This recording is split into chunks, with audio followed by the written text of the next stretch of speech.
All right, so what I did right now is kind of a sketchy setup. I just used a metal pole just to push down on the clutch.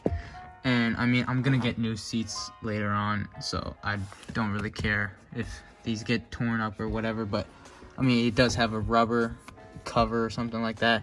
Plus it's on the bottom end, don't really care. But what I'm gonna be doing is try to see, yeah, you see this spring, we're gonna be replacing it there with the Steeda spring. Should be way more lighter because every time I push in this damn clutch, it's like a damn workout. So gonna hopefully be an easy install. I'm just gonna grab some vice grips and compress the spring there and take it out and just get the new one and plop it in. And pretty much easier said than done, but I mean, the video on CJ Pony Parts doesn't seem that hard, so we're gonna give it a shot. Sheesh, peep the Roush right there. But yeah, that's the setup right there. Hopefully no one dies or anything like that with clutch releasing and that thing gets impaled into someone. So we finally got off the OEM spring. Kind of broke it. I mean, I try to be as careful as possible, but I don't even know how this broke.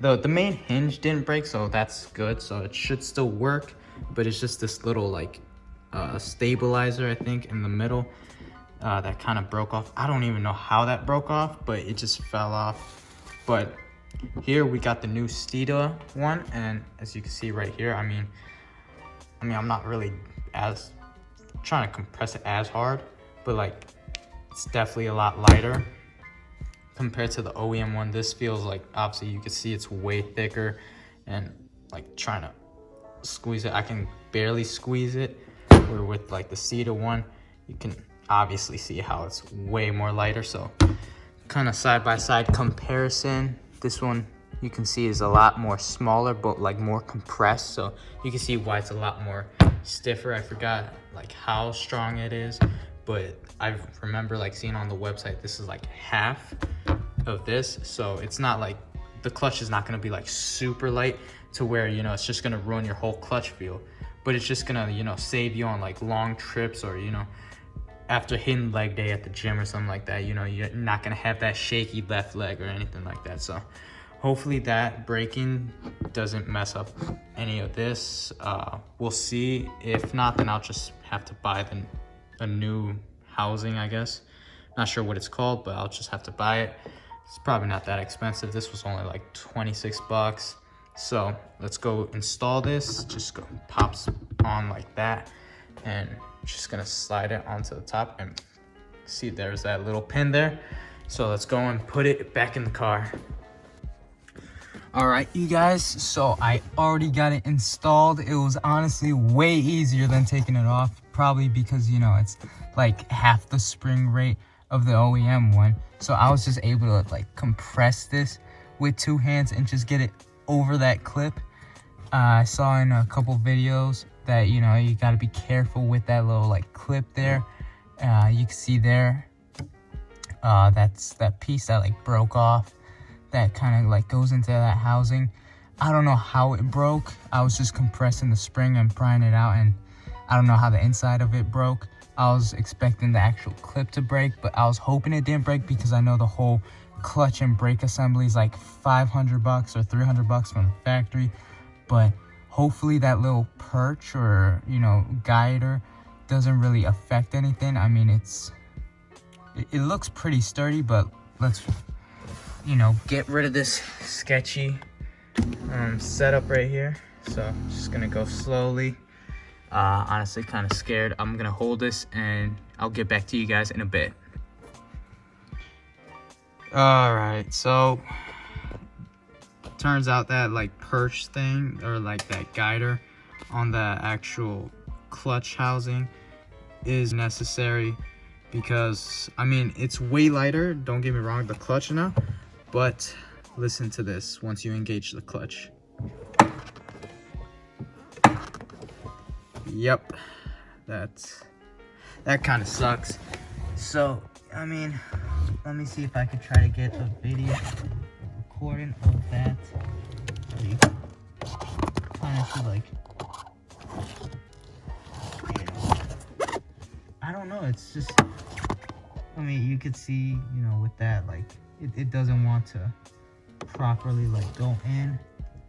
So, yeah, I'm gonna have to order that for sure, because, I mean, on top of, you know, every time you clutch in that annoying sound, it's probably not going to be good for the whole brake and clutch assembly. So gonna have to order that right away and hopefully get it as soon as possible. It's gonna suck because I don't want to really drive this car, you know, with that happening, because I don't want to break anything else.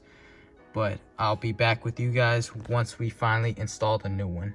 All right, you guys, so I am finally back from actually replacing the, well, I didn't replace the actual little pin that, or the guide pin, I guess you could say, that was on the clutch.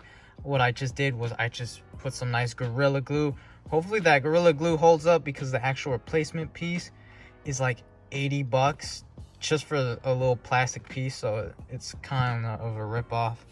But I mean, got it fixed. It's been working for a couple of days, no issues or anything like that. As you can see, every time I push in the clutch, no sound. So, you know, it's doing its job. It's a lot quieter than it was when I first installed it. You can see that look right there. That little plastic piece is like 80 bucks. If it ever starts making that sound, then yeah, of course I'll go and buy the piece. But I mean, for right now, the fix that I made, I mean, I've done a bunch of, you know, heel toe, everything, you know, just push the clutch in so many times, haven't had any issues. But just the overall review on the Steeda clutch spring, it's definitely a lot more lighter. Kind of feels, well, I wouldn't say like it's the same, because as you can see, the springs were like way different, but it's more so on the return, not than the actual like push in. It's more so on the return that's a lot softer, so it's a lot easier to, you know, engage the clutch and whatever gear you're in, so it's a lot more smoother. I can definitely tell, you know, especially if you had like a long day of like working out on your legs, you know, your legs are gonna be like this every time you pushing out the clutch. You're like shaking. But you know, this, it's very simple. So overall, I give it 2 thumbs up on the whole rating when it comes to the Steeda clutch kit. If you guys do want it, I will leave a link down in the description just so you guys can copy one if you want it. Definitely recommend it though. You know, once I put this on, I'm definitely not going back, in my opinion. You guys, so that's pretty much it for me. Like I said, the Steeda clutch spring kit, or just the regular clutch spring, you can get it in a kit or just the spring itself. I would recommend the kit though, just because every time you try to take out that spring, you're probably gonna break it, so you might as well just get the kit, you know. But definitely gets 2 thumbs up from me. And it is Drew, and I'm out, and I'll see you next time. Peace.